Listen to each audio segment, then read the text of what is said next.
Representative, thanks for joining me. Thanks for having me. Yeah, so I don't think I need to give any formal introduction to everyone listening to the podcast, but if you could give us just a brief background on who you are and how you were raised. Well, I was raised in Texas, the Houston area. I was raised in an oil and gas family. So the reason I point that out is because what that meant was I moved around a lot. I grew up in Houston. We also lived in Scotland. We moved back to Houston. We lived in Egypt. Why'd you live in Scotland? You were born in Scotland, right? Yeah, I was. Why were you born in Scotland? Well, there's a big oil industry there. Okay. So my parents met at Texas A&M. Gotcha. And my dad decided the family goes back 6 generations here in Texas. My mom came to Texas A&M to study her master's in nutrition, and they met. And his first job was out in Aberdeen, Scotland. Working at obviously the North Sea has a lot of oil. So I've been to Aberdeen. Yeah, actually. Yeah. Yeah. And well, there you go. And actually, the doctor who delivered me was named Clark Kent. Just a little fun fact. Yeah, Really? Dr. Clark Kent. That is a fun fact. Wow. Yeah. And so, were you raised a conservative? Well, I don't think there was a lot of politics in my family. They were definitely conservative. Yeah. But it was not. And I know this from looking at baby pictures, and my dad's wearing a Reagan shirt, of course, and they've always been conservative, considered conservative. But I don't think my family did not wear politics on their sleeve. It was not something that came up a lot, and frankly, it's not something I even was overly involved with in college. And the military is fairly apolitical. The SEAL teams, the Special Operations community, is going to be a little bit more conservative, generally speaking. But the military as a whole is, for the most part. But we don't talk about it a lot. We're focused on our job. It is not a highly political environment. And that also speaks to the era we're in. I think as social media has gained more traction, and I think, unfortunately, and I think this is a bad thing, politics has seeped into every aspect of life. Your job, the military, your culture, your pop culture, your comedy. It's in all of it. Can't escape it. And it's not good. I think we should have some separation so we can share some things together. So when did you decide, okay, I'm going to, you weren't necessarily raised always thinking about, talking about politics. My story's kind of the same way. It was during this past election, really, that I was like, okay, I'm noticing that a lot of people my age, a lot of young people, this was 2015, have no idea what the heck is going on. And that kind of created this spark in me to where it's like, okay, I got to talk about these values that I was raised with, even though we weren't overtly political. So when was that moment for you? I don't know if there was a moment. I think it happened gradually during my time in the SEAL teams, and here's what it is for me. Every time I would look into an issue, it turned out that the headline or the bottom line that they were trying to tell you up front was not actually true, right? And that every time I actually delved into something, it was the conservative side that actually did the work to explain layer upon layer why this was the way it was, and I became a lot more interested in the think tank work that was say done by Heritage and AEI and things like that, and when I had to leave the military, I wanted to pursue that. I went to Harvard, the Harvard Kennedy School. I wanted to be in policy. Like the policy mattered a lot to me. I wasn't necessarily looking at politics. I knew in the back of my mind that if I wanted to make an impact on a lot of different issues and advocate for an approach to governance that is coherent and based on timeless principles and based on the founding principles that created the miracle we have today, then I would have to get into politics. But I had no avenue into that. So I created an avenue by jumping through a window of opportunity when Congressman Ted Poe announced retirement in my district. And what did your wife think about that when you said, okay, I'm going to do this, I'm going to run for office? Yeah, so she was all for it. That's good. The way it happened was, one day I happened to be in the right place, the right people, at the right time, who pointed out to me, Ted Poe announced retirement. And I said, okay, well, I was thinking about this, but maybe sometime in the future when I have more money and I understand that policy intricacy just a little bit better. And that's a typical military way of thinking. I think you have to be super prepared. And then you realize you're way more prepared than everybody else, because I've been studying a lot of this. I knew what I thought, right? I've been studying a lot of this for a long time. And voters do appreciate that when you can articulate the best what they believe. And that's what voters are looking for oftentimes. And so I came home and asked my wife what she thought, and she said, let's do it. and that was it. No, that's great. That's the support that you need, really, more than anyone else who tells you to run. It's the people that are close to you and really know you and care about you. Exactly. What's been the biggest thing that surprised you about the legislative process since you've been in Washington? I get asked that question all the time, and I don't have a great answer for it yet because I don't feel that I've been overly surprised by anything. I sort of knew what I was getting into. I had both eyes open, well, one eye open, going into it. But there's certainly disappointments. I think a lot of the arguments being used by the left are terribly dishonest. Yeah, I mean, and you knew that going in. But I knew that. Wow, yeah, Democrats but I knew that. Are a lot more honest than I thought. Going in, I think I was a little surprised. Maybe I believed the moderate Democrats a lot more than I should have. Believed them in the sense that they truly wanted to work with us and kind of fight back against the leftism of their party. And I found that to be certainly not the case. I mean, there's still some decent ones, and if it was up to me and them to find solutions, I think we could, but they've got no power and they've got no willingness to actually speak out against that far left side of their party. So I really don't know what direction they're going. I would say kind of jokingly, one surprising thing was that I have to pay for the house gym. Why can't I just use the gym? I don't understand. Yeah, That frustrates me on a daily basis. It's not included. Maybe not that's included. Something that you need. Well, I was going to ask you, what's one thing that you really want to change? If there's just one thing that you could say, okay, this is my goal on there, but maybe it's the gym membership thing. That's probably it. No, a bit on a serious, bigger policy or how the House works? I would like to hear both, actually, because I feel like you do have some beef with how the House works. I watch your Instagram videos, and I'm very enlightened by the process. Yeah, and my beef that I put out on Instagram is with the bigger legislative issues, okay? And that's my beef with the policy. I do have beef also with just the general way things work. How it goes, yeah. I'm surprised how little debate we actually do. We don't ever sit in a committee and just go at each other, which I think would be healthy, and there's not really an opportunity to ever do that. Has it always been that way? I don't know. Probably, and because it's difficult to see how it was ever a different way because of the way it's structured. I mean, first of all, in the House, the majority really rules. I mean, they really don't have to listen to us at all, and so they're the ones debating amongst themselves what to put forward because they know they don't really care what we think. And that's a little unfortunate. It's so rare that a piece of legislation will go to the floor and we walk on there unsure of how we're going to vote. It's happened very few times. It's interesting when it does and when we're actually listening for the arguments and engaging. And so it does happen, and it's kind of cool when it does happen, but it's very rare that compromise just isn't happening. There is on another note, it's the way social media works, and this is something I've been thinking me and AOC would have some alignment on. Totally. Is the rules surrounding social media in Congress are I think you know what I'm talking about. They're horrible. They frustrate the heck out of us. They basically take rules surrounding official mail.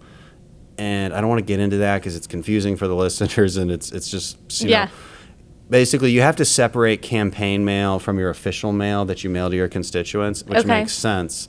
But they try to adapt those laws to social media, which is why, for your listeners, I have 5 different social media accounts. Okay. I have to have all these different personalities. Okay. You don't follow all 5 of my social media accounts? I just didn't know. Well, now that I know, I'm going to do it right now. Jeez. There's 2 on Instagram. No, sorry. There's only 1 on Instagram. I'm battling back on that one. There's two Twitter. The one that I follow on Instagram, you post the videos on IGTV. Yeah. That's here's the truth. I think you did a recent one about an immigration bill. So that's the one that I follow. If there's another one where you are like AOC, where you're drinking wine and putting together a futon, I would love to follow that one too. I have 1 Instagram. I've been able to maintain 1 Instagram, but they want me to split it up, and I'm like, no, man. You know, and me and AOC would agree on that. That's a.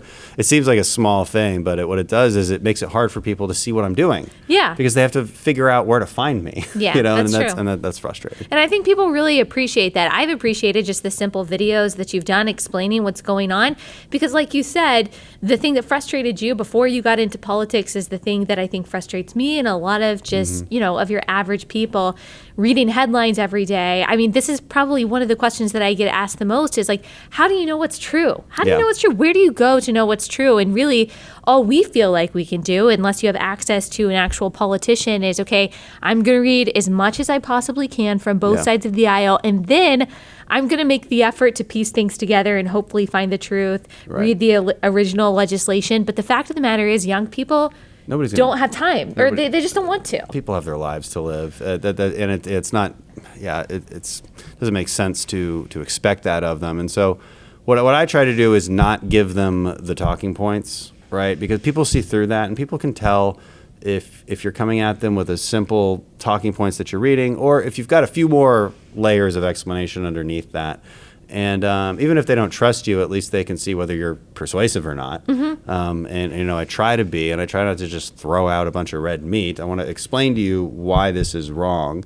And I don't think our party's done a great job of doing that in the past, and so we're just trying to change that. I don't think so either. I mean, we have obviously so many good people in the party, but I do think that a problem is that a lot of legislators just don't know how to use social media, so when they do, it's really awkward. That's true on the left, too. I mean, we've seen that with Elizabeth Warren and Kirsten Gillibrand. I mean, it's painfully awkward. There's just a lot of people that don't know how to use it.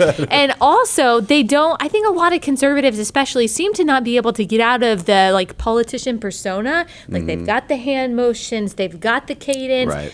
And someone like me, or just, your average millennial, whatever, is watching that and is like, what are you doing? I don't really, I don't really trust you. I might like you and what you're saying, but I don't really. You feel like that's scripted. You feel like they're robotic about it, and so that's what we're trying to change. And that's why we can't underestimate AOC too much, because she's good at that. She is. She seems very genuine. Now she says nothing when she talks. Wrong every time she says something. Right. And it's my job to be like, wrong, it's my job to be like, hey guys, this is why she's wrong, in a genuine way. Yes. And you've got to know the issues well enough to be able to speak about them off the cuff, which is maybe another problem sometimes people have. And there's also little tricks, right? Like have subtitles. Because a lot of people don't turn on the sound on their phones. A lot of politicians don't realize that. Yeah, especially people our age, I would say. Yeah, like my dad totally doesn't get that. He was in public the other day and he had his phone was on loud, and so you heard it ding every 5 seconds, and he just totally doesn't get it. But you're right. For some reason, our generation is different about that. Yeah, exactly. So that's true. Okay, you said what bothers you about the process. But what about the biggest policy thing that you want to tackle? You talk a lot about immigration. Would you say that's probably it? That's definitely a priority right now. I'm on Homeland Security Committee. It's something I ran on, was border security. This is a frustrating one because it's so solvable. All right, we need to implement, whether it's on the Senate side, Senator Graham has a good bill on asylum reform. The way we do asylum processing. Will Hurd just came out with a good bill in the House that we should look at. And get that moving forward. The question isn't really on the Republican side whether we should move forward with that or not. The question is, the Democrats want the same things we want or not? This is why this is so frustrating. We know exactly what needs to be done. This isn't rocket science. And it's not just a wall. It's a wall where Border Patrol wants that wall. It's more facilities to process illegal immigrants claiming asylum. It's a better handle on how we process asylum claims, where they can claim those things. And we have legislation to address all of that. Democrats fundamentally have a different goal than we do, though, and that's what I've unfortunately been convinced of over the last few months. And what is it? Yeah. If you can guess. It's a good question. Because we used to agree at least on our nation's sovereignty. Right. We might disagree on the methods of how we protect that, but even just a few years ago, Barack Obama, Chuck Schumer, they all said that they believed that we should curb illegal immigration. When you're liberal, you tend not to value the sanctity of your nation the way a conservative does. And that's just in the data. That's not me making that up. Right. That's not me assuming that that's from moral psychology data. And the way people take surveys, the way they answer questions. So they just don't value that the way we value it. So that's the first thing, okay? And then you get to this other, and this is the more cynical view, is do they just want more votes? Are they trying to overwhelm our population with people who they believe will vote for them? They can tell them that they are for that group, and this is identity politics run rampant. Right. And if this is a toxic kind of situation here where you don't really care about the sanctity, the sovereignty of your country, and you want more votes to have more power so that you can implement the policies you want, okay, well now they found themselves in a good spot, and where the status quo looks pretty nice to them, and they'll continue to allow this underclass to inflow into the United States, and then they'll make the moral argument that that's an underclass and that we should give them voting rights. Okay, well, we know and the rest of us have to call out the truth that we see here. That's a cynical view. I don't think all Democrats want that. I definitely don't think Democrat voters want that. That I am sure of. There's no Democrat voters saying this. Yeah. All right, but I think the politicians have somewhat of a different view. I do worry about those who follow in the footsteps of people like AOC, people who are my age, who have just come out of the university system where they're basically just teaching this crazy postmodernism that doesn't have any founding in reality. I worry about those people who, for them, illegal immigration or basically having open borders is ideological. Like, it's truly a moral issue for them, to where they buy into this crazy narrative that, well, white supremacy founded this country. This wasn't our land in the first place. So why the heck do we have borders? I worry about those people, because how do you rationalize with irrational people? Do you have any advice on that? If they're that far gone, I don't try to rationalize with them. I mean, I'm not so sure that there's a point to it. Yeah. I think it is about 7% of the population by some statistics, and so I'm not overly worried about that, and I'm not going to waste my time trying to tackle that. I'll debate them in public so that I can put on display for the rest of the population like what's going on here. But I mean, because what you're describing, that postmodernism, they're coming from such a fundamentally different place. Yeah. There's so much daylight between us that it's like, you can't. You can't even get it. You got to go to like the they have bare different bones. goals. I mean, when you have different goals, you can't compromise. You can compromise if we all want to alleviate poverty. Like, we can compromise. Okay, there's they're going to want more transfer payments, more welfare. We're going to want some institutionalized personal responsibility within that welfare program. See how there's a compromise that we eventually come up with. If we want fundamentally different things, if one side thinks the country is bad, like in a deep core level, it's bad, and we think it's good, I'm not so sure we have much in common anymore. And it's hard to have conversations based on that. And it does seem like, and maybe it's amplified what we see in the media, but it does seem like that position of being really anti-patriotism and thinking that America and the West, that they're good places that have done good things, that is somehow racist and wrong and immoral. That does seem to be a more mainstream position on the left. Do you think that's exaggerated, or do you think that's true? Do you find that in Congress? Well, so there's that extreme part of them who would openly advocate that America was founded on genocide. Okay, that's the Ilhan Omars of the world. Like, this is what they say. It's I mean, she's in Congress, so it's mainstream. In a sense, it's mainstream. But I would point to the more moderate liberals, the more well-intentioned types, right? The ones I talk about as being, they're focused on injustice and inequality, and there's a naivete associated with that, but they're not bad, right? And they love 4th of July parades. Do you have an example of that? Like a person? Yeah. If you don't, it's okay. Sure, plenty. I'm friends with Joe Kennedy. I think he's a good person. Like, he still loves the country. Yeah, you read his Twitter account and you're like, oh God, it makes you want to tear your eyeballs, the one remaining eyeball you have, out. But he's a good, he will just have an unemotional political conversation with you and just get to the point, right? So there's and then voters, right? I mean, so I try to put this in terms of how I interact with voters also, and like people who say that they're Democrats, and then I have these conversations with them about what they believe. They're still going to wave the American flag at a 4th of July parade. So they haven't gone into this sort of intersectional left of postmodernism where America is bad. They haven't gotten there yet. Here's the problem with well-intentioned liberalism. Is they're not willing to defend the values that they themselves live by. They're not willing to defend the fact that they love America. They're not willing to defend the fact that they grew up with a sense of personal responsibility and love of family and traditional values. They live by those, but they won't defend them. And this is a big problem. So this is why it's actually, you can objectively state what you stated earlier, which is they're all the same thing. Because if you're not willing to defend something, then and if everything you do basically enables the far left, whether it's a vote or whether it's your inability to defend the values are right, well then you might as well be the far left. And that's actually what I see in Congress. And that's what I see in someone like Joe Biden. I think that we probably would have said at one point, even maybe a couple of years ago, okay, yes, he was a part of a very progressive presidency, but he himself, he probably still loves America. But now we see him kowtow. We see him totally bend over backwards to appease the far left. So I'll use that to ask you what you think about how 2020 is shaping up, and if you have any predictions or just any thoughts on the craziness that's going on there. I don't know. I have no idea, but it's going to be really entertaining. It's going to be really entertaining. Biden obviously looks like he's on top right now. I think your assessment of how he will go with the wind. He will go with the political leftist wind. Which is very unfortunate. Is about correct. And heck, even if it wasn't, you'd still end up with an administration full of Obama-era officials. You would. So it would be really, really bad, even if he was still sticking to his guns. He would never govern moderately. No, he can't. He has no choice, right? He would govern with. He would bring back the entire Obama administration. That's what would happen. I don't see any other.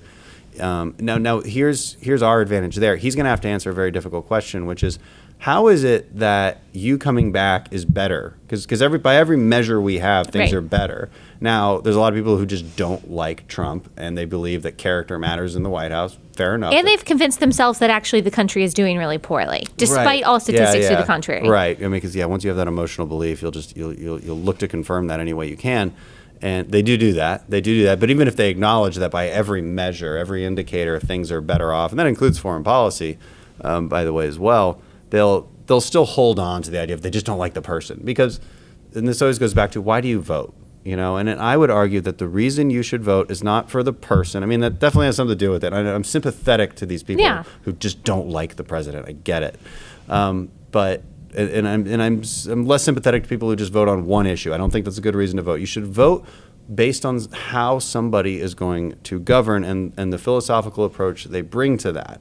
And conservatism is a coherent form of government. Liberalism is not. It just isn't. It's a good thing to have in your society because you need to kind of, sometimes blunt the rougher edges of capitalism or whatever it is. It's a good thing for activists to do, to seek out injustices and advocate. That's all good. That is a good democratic thing to have, but it is not a coherent governing philosophy. Right. Okay. One last question. If you can give people some advice, young people, some advice going into 2020, a lot of them are scared to voice any of their conservative opinions because they've got scary aunts and uncles and friends on Facebook who are going to, so do I. Exactly. You've been called a Nazi about a million times, and I think a lot of them are fearful of that. So if there's any advice or encouragement that you can give to young conservatives who want to speak up but are nervous. It's not like, I wasn't in the political debate as a young person, and so I'd be lying if I said that I knew exactly how to do that. All I can say is know what you stand for, know that you have to anticipate their argument and know a couple more layers deep of a particular issue than they do. So go in well armed. Listen to a lot of, especially like the younger political pundits out there, especially me. And just and Allie, totally objectively, you probably want to listen to us the most. Yeah, objectively. Just objectively speaking, that makes the most sense. Because what I try to do constantly is provide you with the right arguments, not the false talking points. Right. And we always fall into that trap, and we always want to make sure that the data we're using is correct. And then just do it with open arms. Don't show contempt for your opponent. They will show contempt for you. But if you start to show contempt for them, it'll end any ability to persuade anybody at all. So do it with love and show the morality of conservatism. Show the morality of conservatism. Which is really the why, something that you talk about a lot. I think knowing the why behind what you believe, knowing the why behind conservatism, which really goes back to even knowing why the founders set up this country and the principles that conservatism in America was founded on. I think that can really help guide people a lot. And you do a good job of relaying that, I think. So thank you so much for what you do, and thank you for being here. Appreciate it. Thanks for having me, Allie.